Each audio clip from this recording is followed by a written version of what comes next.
Hi there. My name is Alyssa and I'm 35 years old. A year ago, the craziest thing happened in my life, and as we're approaching the anniversary of that, along with my marriage anniversary, I figured I'd come on here and tell you my story. Let me start off by introducing myself properly. I came from a lower income family. As a result, I didn't get many of the opportunities that the rest of the kids my age got. Aside from that, I've also been diagnosed with severe ADHD, so it gets really hard to function regularly. I've had a lot of setbacks in life, but I still managed to get a degree, although it was from a community college. Anyway, while attending college, I also worked as a barista at the cafe near the college. There were a few regulars there, and one of them was Nick, my husband. He did not attend my college, but he had high school friends who did. So whenever he was done with his classes, he'd sit in the cafe and wait for his friends to meet him. There were some days when he'd be the only customer in the cafe and I'd be the one handling the stations. So we got to talking. Nick is a very attractive man, so I was very much into him. After a few conversations, he asked me out on a date. We went on several more dates after that and then started seriously seeing each other. We dated for 3 years before we decided to get married. Yes, I know we were very young, but we knew that we wanted to be with each other for the rest of our lives, no matter what. So we decided to just skip all the years of waiting and just get married. We had a small and intimate wedding, and we were very happy with that. While everybody else in our lives was also happy for us, there was one person who wasn't. My mother-in-law, Marcy. Now, Marcy was big on having all members of the family that are of age contribute to the family income. Well, by the time Nick and I got married, I had been working at a corporate firm where I was beyond overworked. For the first year of our marriage, I continued to work there, but I was literally coming back home after working 15 hours a day and barely able to even make it past the front door because of exhaustion. Nick eventually had enough and told me that I had to leave my job or he would send my resignation letter behind my back. So I did that, and we agreed that I would take as much time off as I wanted before going back to work. Nick worked as a computer software engineer, and he had a very high-paying job, so we would not be lacking in any way.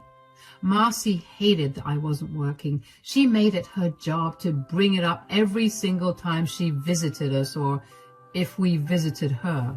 She was initially very subtle about her dislike of my career choices, but eventually she got really open with it. I would usually stop Nick before he said anything to Marcy because I did not want to cause any problems between them. I knew that Marcy was coming from a place of concern for Nick, and she probably wanted me to not get stuck being a traditional housewife, so I didn't want Nick to take things too seriously. One day, however, Nick and I had invited her over to dinner at our place. We often had spontaneous dinners with our families, and this is what that dinner was. I worked hard all day to make the food, and I made sure that the food would not be criticized by Marcy. Marcy arrived a little earlier than we asked her to, so while I was finishing up with dinner, she was talking to Nick in the dining room. I could hear everything because the kitchen was adjacent to the dining room. "How's work been? You look exhausted."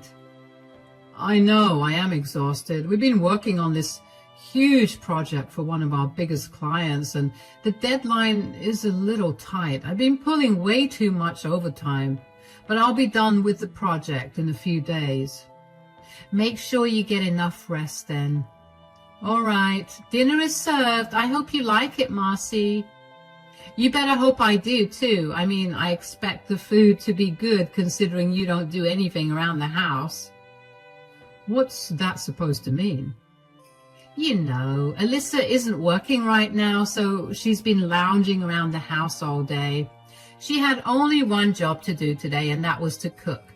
If she can't even do that, then I think that you'll have to reconsider your relationship." What are you talking about? Who said anything about me lounging around the house? Oh, come on, there's so much dust around the house. If you kicked up the air conditioning in here, I'd be sneezing my lungs out. I get that you're very passionate about women working and contributing to the household, but you don't get to insult Alyssa for not doing that. Just because she isn't contributing financially to our house doesn't make her work any less valuable. What work does she do? Paint her nails and occasionally do laundry? That's just a glorified maid, Nick. I do a lot more than that. And I'm only not working right now because I overworked myself at my previous job and ended up having a mental breakdown. Stop belittling me and my work. This is my time to take a break. And Nick has been the biggest support of all.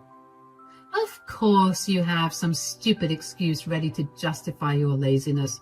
My son deserves better than some leech. He's just blinded by his love for you, so he doesn't see that he can very easily choose to not support you. You know what? That's enough, Mom. You've been far too disrespectful, and I do not like that. I want you to leave my house right now. I want nothing to do with you until you apologize to Alyssa for all the mean things you've said. Don't be so dramatic, Nick. There's no need to get so defensive and throw me out of your house. I mean it. Get out. I will not let you disrespect my wife like this. You're entitled to your opinions, but you are not allowed to impose them on someone else. And you're definitely not allowed to make them feel bad for not doing what you want. I can't believe you're choosing your leeching wife over your mother, but okay, I'll leave. I was beyond hurt that Marcy viewed me in that way. I couldn't understand why she hated the fact that I wasn't earning money. I mean, yeah, I felt bad about it too, but she hadn't seen me at my absolute worst because of how hard I'd overworked myself.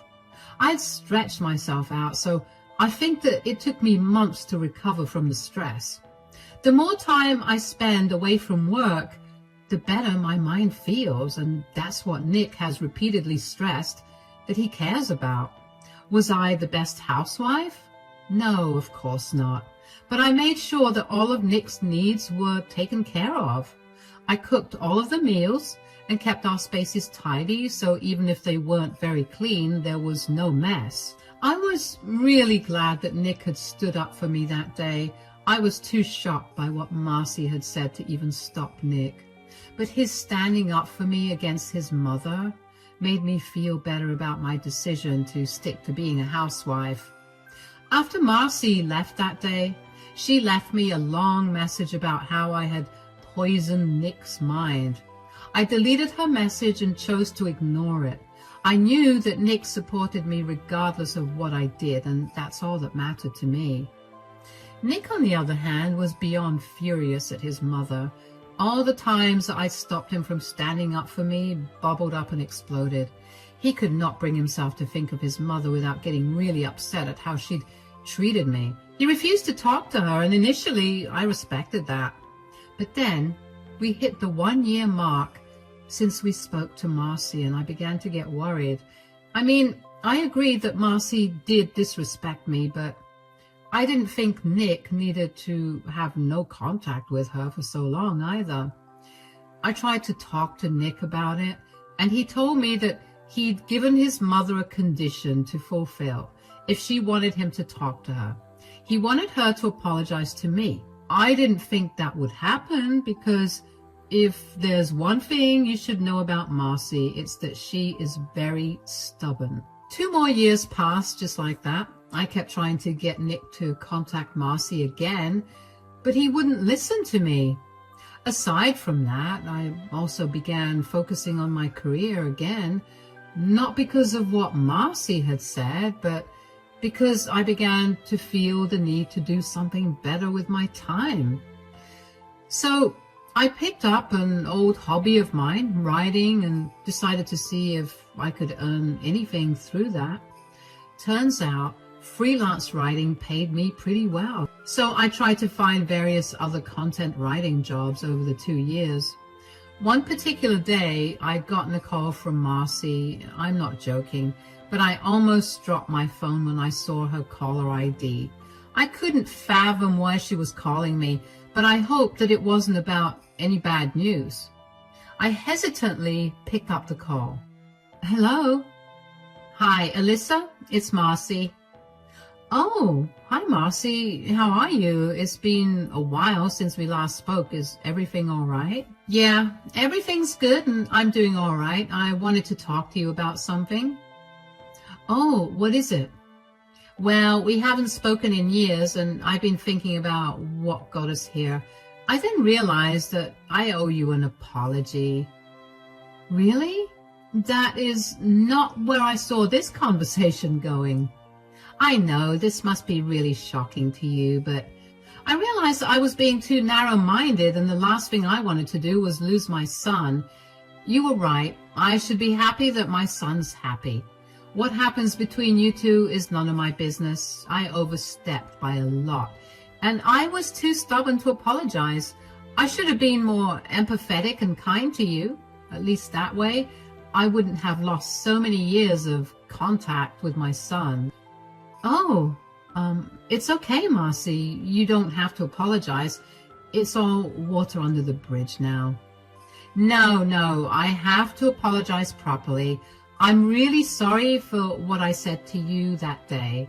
I was just worried about my son's future and I was being too harsh on you. I shouldn't have done that. Nick is a grown man capable of making his own decisions, and I should have respected that. If he chose you to be by his side for the rest of his life, I can't say anything against that. I only said all that because, well, you know me. I have to constantly say what's on my mind, and I hate when I know I'm right but nobody listens to me. Yeah, I guess it's okay. I appreciate that you're apologizing now. It was just weighing a little too heavily on my conscience. Anyway, what have you been up to these days? Well, actually, I've been working as a freelance writer and I'm planning to get a job as a content writer soon. Oh, is that so? Well, I suppose that's better than just being a housewife, isn't it? Writing isn't exactly a stable career, but to each their own, I guess. Yeah, I guess. And how's Nick doing? I hope he's still not mad at me. I mean, I thought I was stubborn, but wow, he really never called me after that day. Nick's doing good. He's been really busy with work lately. He's still upset about all the things you said. I've been trying to get him to talk to you since that day, but well, he refuses to because you were way too mean. Could you ask him to give me a call sometime? I'd really like to catch up with him. I'm not sure if he wants to talk to you. Well, you can at least tell him I called, right? I'll try, Marcy, but I'm not sure if he wants to talk to you. Like I said, I've been trying, but he won't budge. Oh, don't be silly. He'll definitely want to talk to me now that I've apologized to you. Just let him know that I did. That kid is too stubborn for his own good. Anyway, I should get going. Take care, Alyssa. You too, Marcy. Bye. I was flabbergasted, to say the least. I remember after that phone call, I stared at my phone for a solid minute because I couldn't believe that Marcy had actually called me to apologize. I immediately called Nick after the phone call with Marcy and told him about what had happened.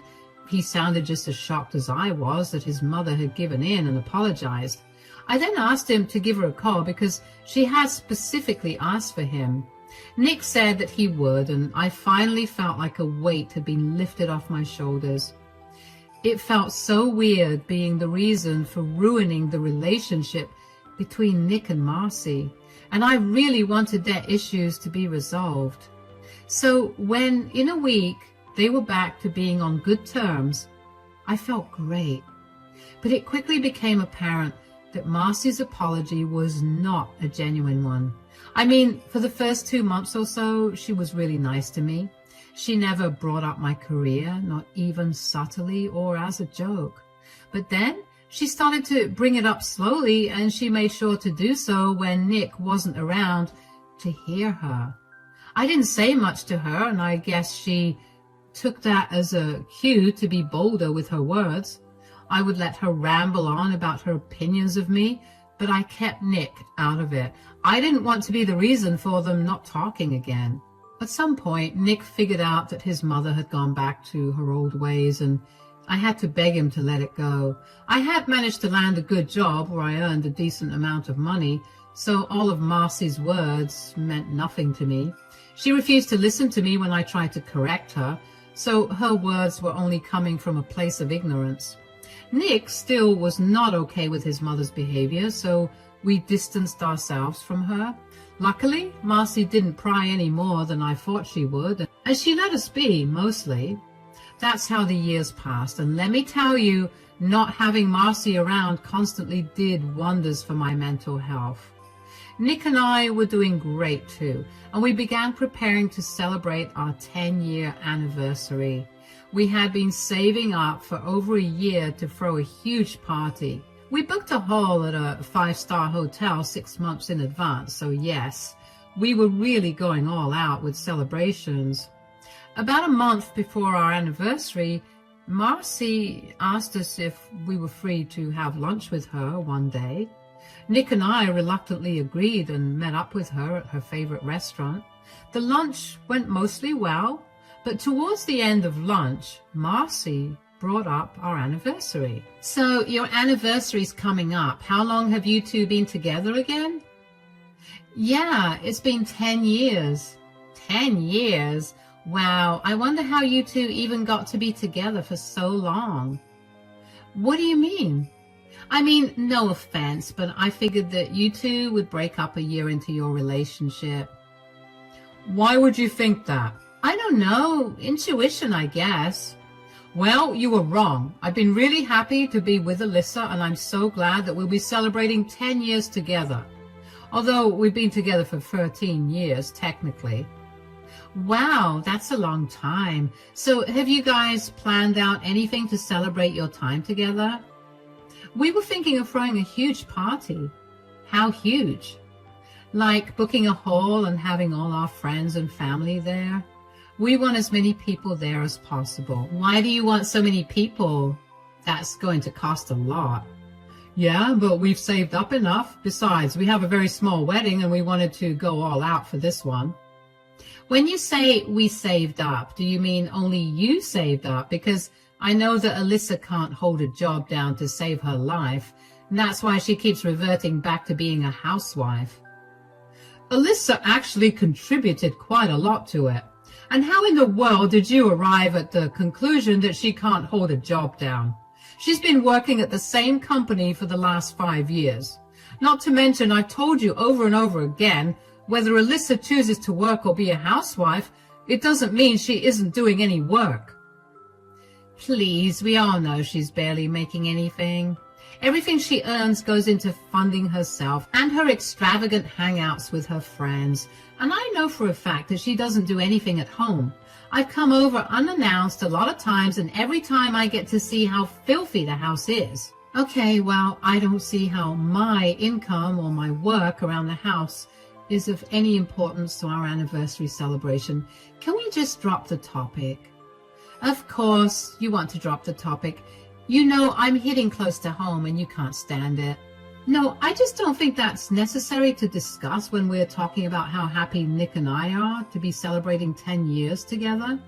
I know you don't like my life choices, but you should be happy that I've kept Nick happy for so long.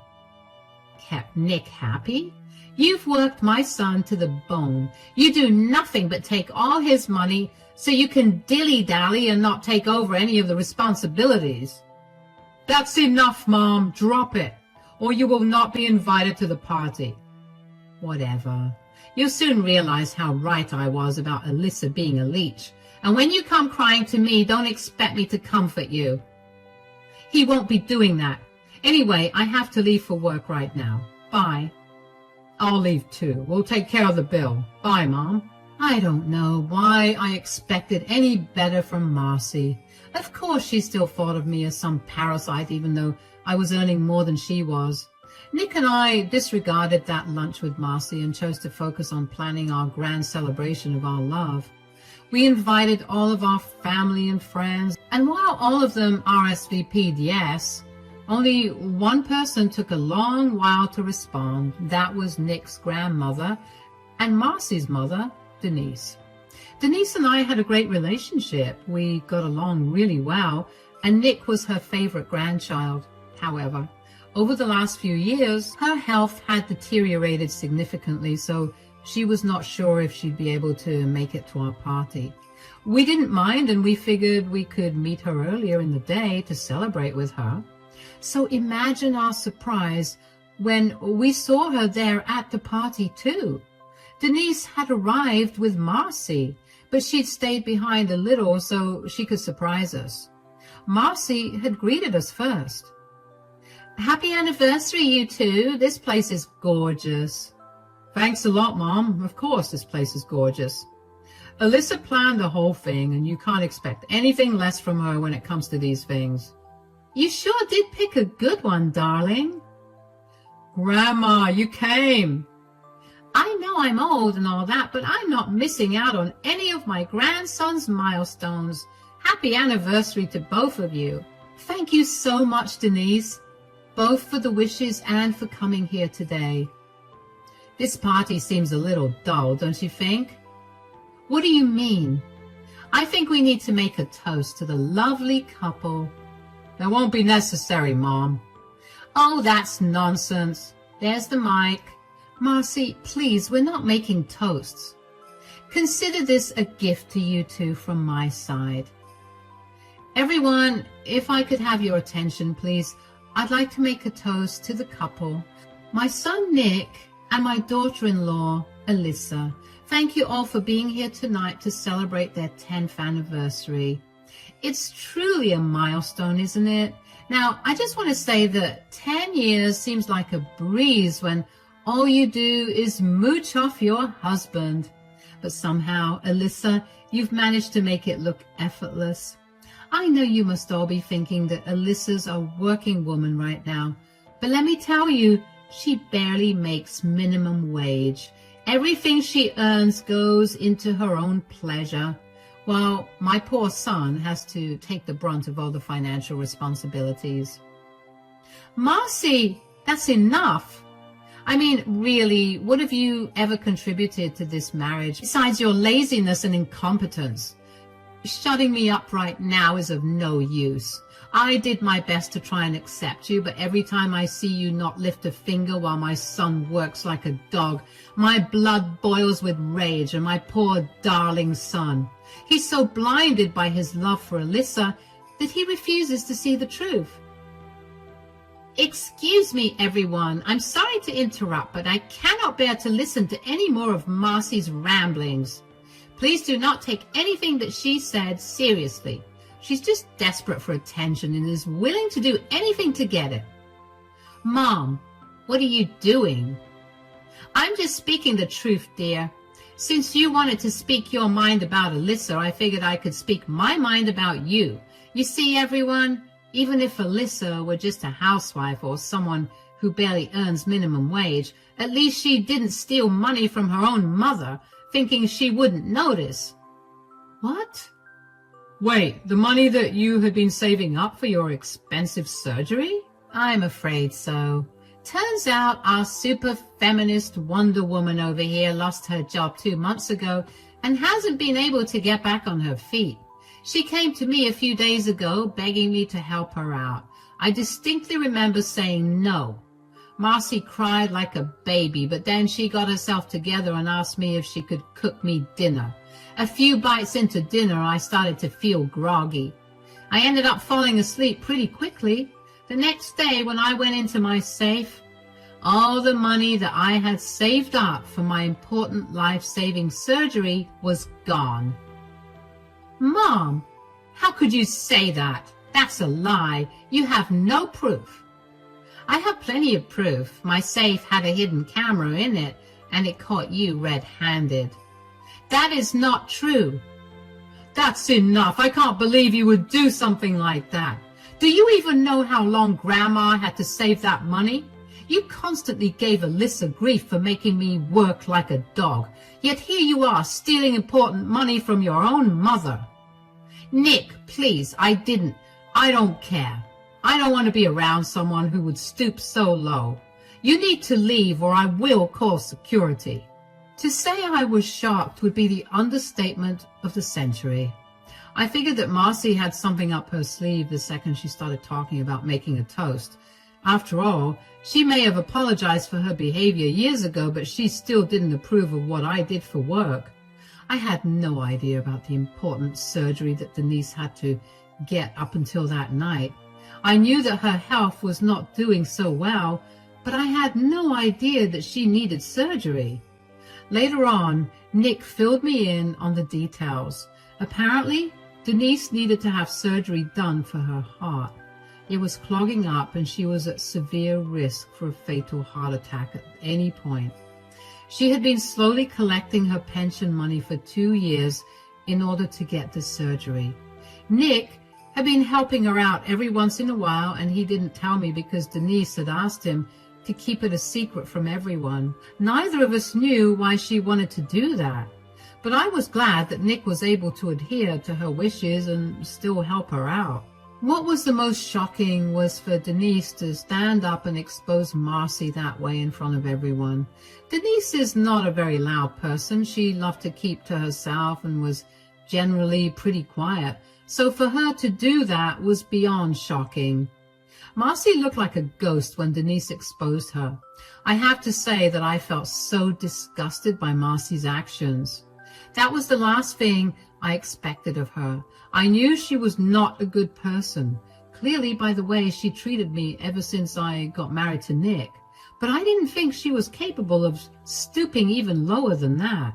The rest of the party went great, and thankfully no one brought up what had happened. Marcy left without making any fuss because she had been embarrassed enough. After the party, Nick and I sat down with Denise to discuss what she wanted to do about Marcy stealing her money. Denise said that she wasn't going to let Marcy go and that she was going to file a report against her. She just didn't do that yet because she didn't want to throw a damper on our celebration. So over the next few weeks, we helped Denise file a report against Marcy, and Marcy was arrested on the grounds of robbery and elder abuse. Marcy looked like a mess. We were there when she got arrested, and the entire time she was screaming and yelling at Nick and me for ruining her life. When a police officer tried to restrain her, she punched him in the face and tried to come towards me. She had this murderous look in her eyes, and I swear I've never been more terrified than in that moment. Thankfully, the officers managed to get her down and handcuffed her before putting her in the car. What followed was a long trial for Marcy, where she was eventually sentenced to 10 years in prison for elder abuse, robbery, and assault of an officer of the law. Never in my life did I think that I'd see the day when Marcy got arrested, but there I was. Nick was an absolute mess. He didn't know what to feel about what his mother had done. He was obviously angry at her for it. At the same time, I knew that it pained him to know that his mother was in jail. Thankfully, he agreed to go to therapy to get his emotions sorted out, and he's doing better now. As for Denise, she got reimbursed for all the money that Marcy had taken from her. She was still a little short on the amount she needed, so Nick and I helped her out. She had her surgery and she's fit as a fiddle now. Nick and I have been spending a lot of time with her after everything that happened. We've all grown closer, and now we even find ourselves joking about the whole incident. It's almost been a year since all of this happened, and Nick and I are quickly approaching our 11th anniversary. Of course, we're going to celebrate. Maybe not as big as last time, but Denise will be a part of the celebration for sure. One thing is definite. Nick and I will never forget our 10th anniversary. Thank you for listening.